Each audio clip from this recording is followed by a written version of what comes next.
Hello and welcome to the first Pompey Talk of 2017. My name is Mark McMahon and joining me in the studio today to discuss Pompey's 1-0 victory against Luton is new sports writer Jeff Marshman.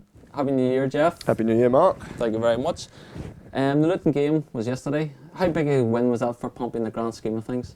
I think Christian Burgess called it massive, and I tend to agree with him. Just looking at where they both were in the table going into the game, there's 1 point between them, Pompey in 4th, and then you had Luton in 5th. And it was one of those games, wasn't it, where Pompey at home all season haven't really hit it off, and they tend to struggle, you would say, against the so-called bigger teams in the league at home.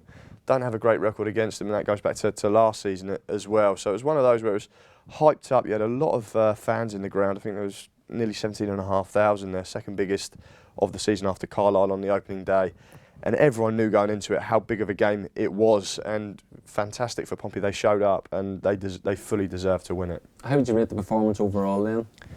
Brilliant. I think it was probably one of their better performances this season. I think you probably look at the other game, the corresponding fixture between Pompey and Luton, as probably their best so far, and they've played really well against Luton in both games, and as I said, full value for the win. And I think it was sort of one of those where they just seem to get the tactics right. Cook, he's sort of come under a little bit of fire sometimes for playing 4-2-3-1 at home. He went with it yesterday, and I think it was quite a ballsy call from him, because if it had gone wrong, you would have had quite a few people would have been quick to moan and say, why didn't we go with 2 up top? Like, this is a game we had to win, we wanted to win, and stamp our authority and stuff. But back in the midfield, they just bossed it for the first half. I know then Luton obviously changed it up and came way back into it in the second half, but by that time Pompey had their advantage. They were able to control the game, and yeah, full value for it. Okay, they obviously closed the gap on the top 3 to 4 points with Carlisle and Plymouth both losing. Yeah. How important was that to also close out their gap? Great, isn't it, when you get a win and you look round and your rival teams have lost. I mean, Carlisle losing, I think they lost at home to Grimsby, so that was a bit of a shocker for them. But I think they're the team that Pompey need to be looking at. I think, no disrespect to Carlisle, but I think if you look at Plymouth and Doncaster and Pompey, they're the top 3 in this league, and then you've got the likes of big team like Luton putting the pressure on. But I feel like Carlisle are possibly, I could well be wrong coming into the season, but I think they're in a little bit of a false position, and I don't think their fans can quite believe that they're right up there. So I'd be looking at Pompey, probably not overhauling your Plymouths or your Doncasters, although there is plenty of time to still do that. But I think of those 3, they should be looking at Carlisle, and I'm sort of just waiting for them to have that blip, which they're due, because they went for so long, didn't they, without even losing a game. But now they've lost a couple in fairly quick succession. I do just feel like maybe an injury or two to a couple of key players for them, and it could all fall apart. It might not, but I think that's the team that Pompey want to be chasing, and to cut the gap to 4 on them, I think leaves Pompey feeling pretty good about themselves. Yeah. You mentioned Christian Burgess earlier. You spoke to him after the game. He was fairly upbeat, it's fair to say, after scoring what was the winner after all. Cliched footballer, he said, "I'm delighted." And we've had a few of those over the years, but yeah, no, he was very pleased, and so he should have been. I thought he put in a very good performance actually. Burgess had the one sort of slip where he miscontrolled one out the air, which let in Hilton for probably Luton's only real chance on goal, which came back off the crossbar. And but aside from that, Burgess played really well. Scored the header, as you mentioned, a good header from him. That's his 3rd goal of the season. He's sort of saying that he probably wants to chip in with a few more, and needs to be a bit more of an aerial threat, certainly from set pieces, which Pompey were impressive from yesterday. And then sort of after he scored one, 5 minutes later, he has another really good chance to score another one. And he said he was disappointed not to have got a couple for himself. So he was good, but I think Pompey just in general defensively as well looked very, very good. That one little blip aside, they were solid, yeah. The back 4 has been there for quite a while now. It seems to be Paul Cook's favourite back 4. Obviously, Pompey are building now from a solid foundation at the back now. They are, yeah.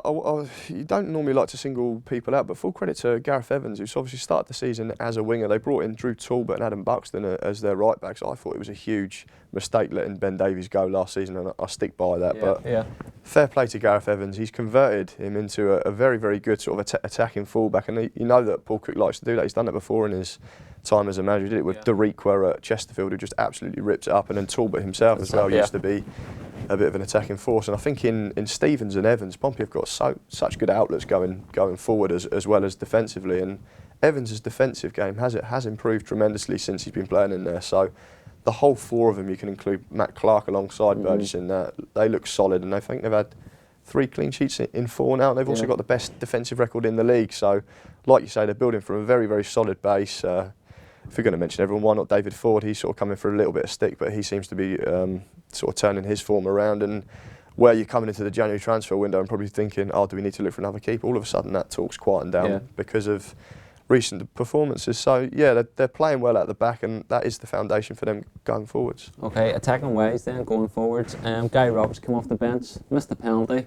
Yeah. Irrespective of that there, you find it hard for Gary Roberts to force his way back in that team, bearing in mind how well Pompey seem to be playing going forward at the minute? Are you asking me personally? You personally, yes. Right, okay. Well, me personally, I would say that it would be difficult for. I only say that because I think Paul Cook is going to put him back in. But me personally, I think that Cal Naismith's played very, very well, and the other lads up there have done a good job. So he's been rested, hasn't he? Because he was out of form. Yeah. All we've seen from him since is a little bit of a cameo in which he's missed a penalty. So you wouldn't say that he looks right sharp at the races after his rest, but he needs a game to be able to tell where he's at. And I fully expect Paul Cook to put him back in. I think everybody knows how highly Paul Cook rates him. I think it will be a little bit harsh on whoever drops out though. But me personally, I'd probably keep Naismith in there because he's playing it as well as ever. Playing really well. And if he has to be the man logically to drop out for Roberts, then I think he'd feel a little bit hard done by. But if you bring Gary Roberts to a League Two club, you bring him into play. He's played every single game up until his 2-game break, and I fully expect him to come back in probably at Doncaster. Okay. There was a major incident happened during the game against Luton. Obviously, McGeehan, he got that injury after tackling with Doyle. There's been a lot of words said afterwards, particularly Nathan Jones, the Luton manager. What's your thoughts on the whole incident? Yeah, just firstly, I think it was a fairly innocuous tackle at the time. To me, it seemed that McGeehan looked a little bit more of the aggressor going into it. It was just a full-blooded, good solid tackle between him and Michael Dorr. You know Michael Dorr's not going to pull out of a tackle, is he? And I think McGeehan was quite hyped up for the game, knew how important a game it was, and he's having a fantastic season for them. I think he probably wanted to put down a marker and show what a good player he is. And in his sort of tenaciousness and desire to win the ball, he's actually gone in a touch, possibly recklessly there, although no complaints from Doyle at all. And he came off obviously the worst out of it, McGeehan. And what I don't think aided his cause was the fact he sort of rolled around afterwards and then he was sort of remonstrating and stuff. And I don't think the Pompey fans fully realised until a lot later on how serious of an injury it was. He was down rolling around and stuff, and he'd also sort of gone into a tackle before and then been having a go at the referee and trying to get Doyle booked and all this, that and the other.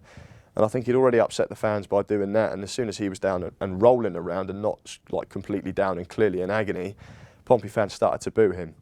Now, that's probably because teams have come to Pompey throughout the season. You've had so much time wasting it. And I know it was only about the 20th minute, but believe me, we do get other teams' players who come down and start to time waste from minute one. So I think they possibly thought there was a little bit of gamesmanship there and this, that and the other. And it wasn't until a lot later on that it was very apparent that he was actually seriously hurt. So the medical team comes on. Now, there was a bit of an incident between McGeehan and the medical team. I think they were trying to put him on a stretcher, and then he looked like he had a bit of disdain for them and was sort of like kicking off a touch at them and came off of his stretcher, and that increased the boos and stuff like that. But I didn't have a great view of it myself.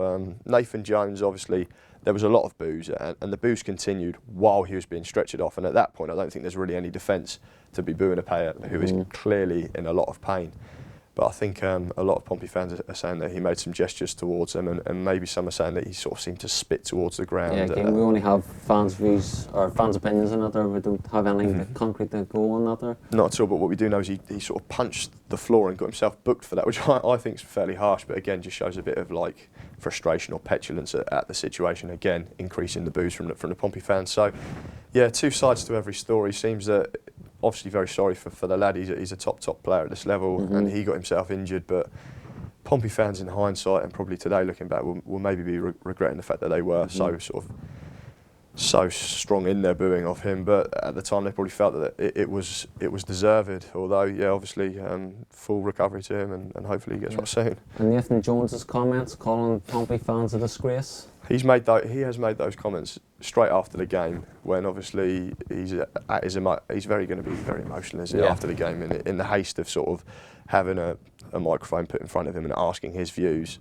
His team have just lost. It's a big game to them. His best player is now injured. It's been confirmed he's broken his leg. The incident will be remembered for the fact that he was being booed while he came off the pitch. And I think Jones, who's on the same side of the pitch as I am and probably doesn't completely see what McGeehan's doing gestures-wise and all this, that and that to the Pompey fans, probably just thinks that it is just a bit of classless behaviour from the Pompey fans, poor behaviour, booing him. But as I say, there's two sides to every story. So while I understand why Jones has said that, I think that he's probably been a bit hasty in saying that and hasn't fully understood the reasons for why Pompey fans chose to boo at that time. Okay, moving ahead, Doncaster on Thursday night. Doncaster top of the table, a massive game for Pompey. It is, and you only have to look at the fact that Sky Sports have chosen, probably quite annoyingly, to move the game to know how big of a game this is. I can't believe these two teams are in this division. Yeah. You imagine it, Doncaster Pompey as a fourth tier game is absolutely ludicrous to me, and I do hope both teams go up this season because I don't think they deserve to be playing their football in the fourth tier. But as you say, it's one that will have your average fan probably quite excited about because you want to watch good teams playing against each other, and I think Doncaster for me are probably the best footballing team in this division. I think they showed that when they came to Fratton Park, played very well, probably deserved to win at Fratton Park, and I think that they are rightly at the top of the table, and I think this will be a good test for Pompey to know where they are in terms of their promotion credentials. I think if they were to win, Pompey to get a win at Doncaster would be an absolutely massive statement for them to put down. I mean, if you're offering me now, I'd probably take a point because I think any draw away at the team who's top of the table, no matter where you are in the league, it is a fantastic result. So, yeah, it's one that I'm quite excited about. Just interested to sort of see and know what Paul Cook's going to do with his formation, with his starting lineup, with his system, what he chooses to do, whether he goes reserved, whether he goes with a bit of freedom. God knows he played three up front at Yeovil and shocked everyone. So I don't know whether it's because it's a TV game he might change things up, but I think it'll be a fantastic watch. Yeah, definitely. Is it worth getting your prediction now? Even though we don't know team selection or team use or anything at the moment. But yeah, obviously recording this before the presser tomorrow, so obviously we might be able to glean something more from that. But just on Pompey's current form, I think they're in decent form, aren't they? Only one defeat in their last thing. I think they could nick a draw, and I say nick a draw. I think there could be good value for it. I'd go for a 1-1. Okay. Well, Jeff, thanks for your thoughts. Cheers. You've been watching Pompey Talk in partnership with Jan Leap. We'll see you all again soon. Goodbye.